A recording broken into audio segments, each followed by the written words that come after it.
Euskadi Irratia.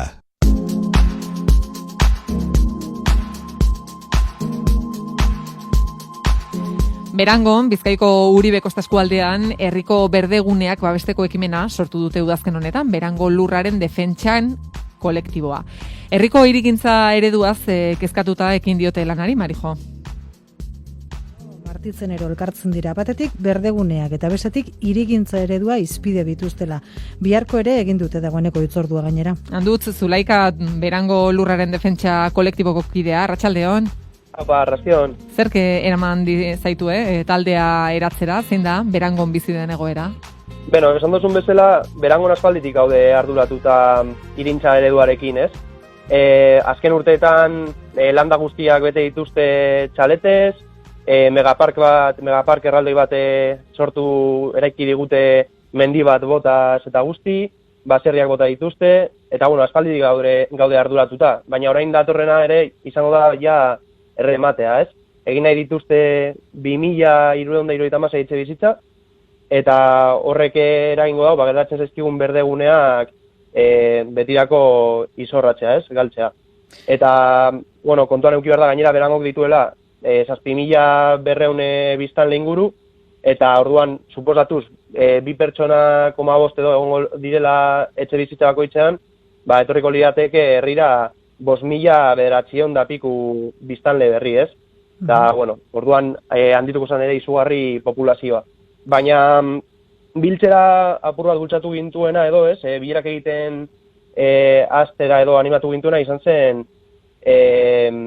udalak Amenabar konstruktorearekin egin zuen truke bat. Eman zizkion konstruktoreari Santanako lur batzuk, han eraiki desan konstruktoreak, eta horren trukean jaso zuen Berangoko jauregi bat, baina, guri ez zitzaigun irutzen normala zenik horrela lurrak trukatzea, eta horrek bultzatu gintuen apur bat. Aipatu dituzu etxe bizitzak, diozue, etxe bizitzak eraiki aurretik, utxik daudenekin ere zer bait egin beharko litzatekera, edo bentzat astertu, ez, egoera zein den, aukerari dagoen, lur gehiago okupatu barik, etxe premiei erantzun alizeteko. Bai, hori da. Badakigu etxe hutsak edonon daudela, ez? Baina, lehenengo kontua izango zen, ikustea herrian ze behar dagoen benetan eraikitzeko, ez?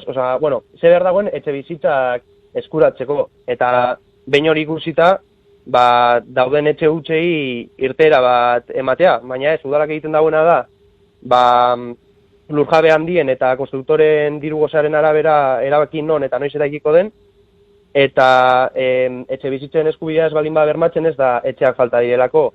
Da, ez dagoelako eskuragarri, ez, etxe bizitza bat lortzea. Eta, gaur adibidez ibilinaz alokairuak behiratzen, herriko alokairuak ze preziotan dauden, eta ikusi dut oso erreza dela 1.300 euroko alokairuak topatzea, hau da, hilean 1.300 ordaindu behar diren alokairuak, baina gero auzo langileetan ere 800etik bera ez dira jaisten alokairuak. Orduan, guk uste arazoak horretan datxala, ez? Eta gainera 2016an Eusko Jaurlaritzak, Bizkaian aurre ikusi zen populazioak bera egingo zuela, eta horrela ari da gertatzen, eta horrek esan nahi du etxe hutsak eroz eta gehiago ongo diela, baina hala ere, janzten digute etxe bizitzaren problema konponduko dela etxe gehiago eraikiz, ez? Eta, ez dugu horretan sinisten. Hala ere, handutz, hor prezioak eta aipatu dituzu, dena dela, esaten duzue Uribe Kostan bertan dagoen arazo nahiko orokorra dela, ez dela bakarrik Berangokoa, egoera hori? Hori da, bai, Uribe Kostan baditugu orain proiektu txikitzaileen adibide ezberdinak, ez? Hirigintza suntsitzaile honen adibide ezberdinak, eta euretako bat izan daiteke Leioako kurkudirena adibidez, horregin nahi dute polikiroldegi pribatu bat, gune natural batean, edo bestela Sopelan ere egin nahi dute hipermerkatu bat, orain dela gutxi Berangon egin zuten arren megapark erraldoi hori, eta baita ere egin nahi dute supertunel bat, errepide erraldoi bat itsasadarretik lotuko dituena Areta eta Portugalet, ez? Eta, guk ulertzen duguna da, hirigintza eredua hau badela kapitalismoaren mesedetan dagoen hirigintza bat, eta aberatsenen aldekoa, ez?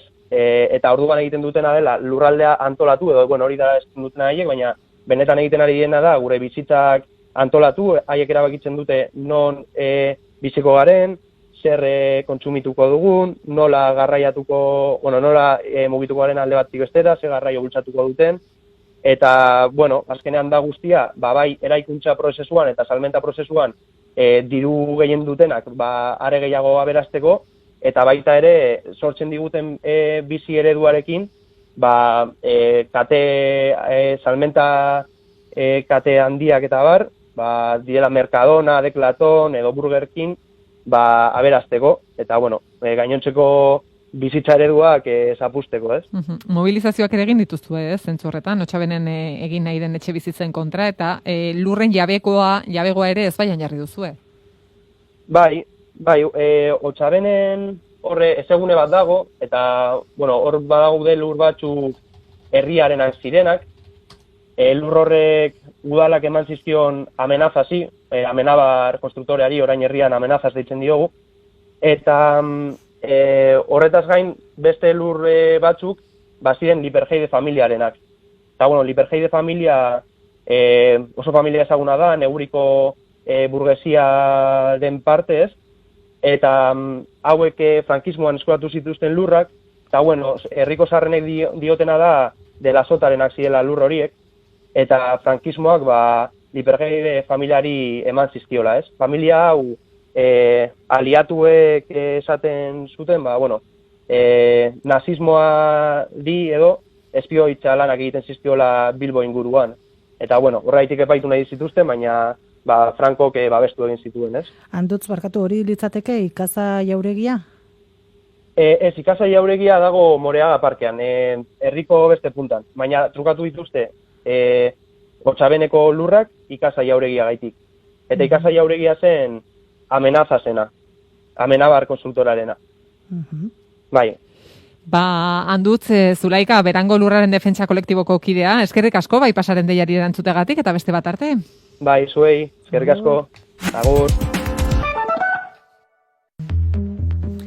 Berango lurraren defentsa kolektibotik aldarrikatzen dute, hiri planifikazioaz hitz egin dugu beste inoiz astelenetako tarte honetan. Izaro Basurko gure kolaboratzailearekin. Izaro, arratsaldeon. Arrastion. Izaro, hirigintza proiektuak diseinatzerako orduan aintzat hartzen alda, ingurunearengan dagoen eragina? Hasieran bai, nik esan nuke papereren gainean edo jartzen dela, ez? Ingurumen aldaketa egongo den edo ez, baina bai, oso garrantzitsua da zenolako hirigintza proiektu egiten ditugun, ez? Eta eragin handia dakate baita isurpenetan. Azken fenean da, handutzek komentatu duen bezala, ez? Nola erlaznatzen gean gure ingururanekin, eta nahita ez kotxea hartu behar badugu oinarrizko zerbitzutara juteko, edo aldiz, oinezkun bagaitezke, eragin handia ditu isurpenekin eta gure klima larrialdiarekin dakagun erlazioarekin. Eta Berangoko kasuan, berdegunean nun egon dauden, nun egon daitezkeen, edo zertarako erabiltzean, hor dago arazoa. Eta, esan behar dago, berdegune hauek oso eragin positiboa daukatela, hiri eta herrien osasunean. Ez da bakarrikan, bere komentatu izkigun goza, baizik, eta baita de, segune guzti hauek, bere isurpenak hartzeko aukera dakate, hiriko bioaniztasuna handitzen dute, klima regulatu, eta, bizikalitatean eta klima larrialdearekin aurkako borrokan, oso garrantzitsua dira, ez egune hauek.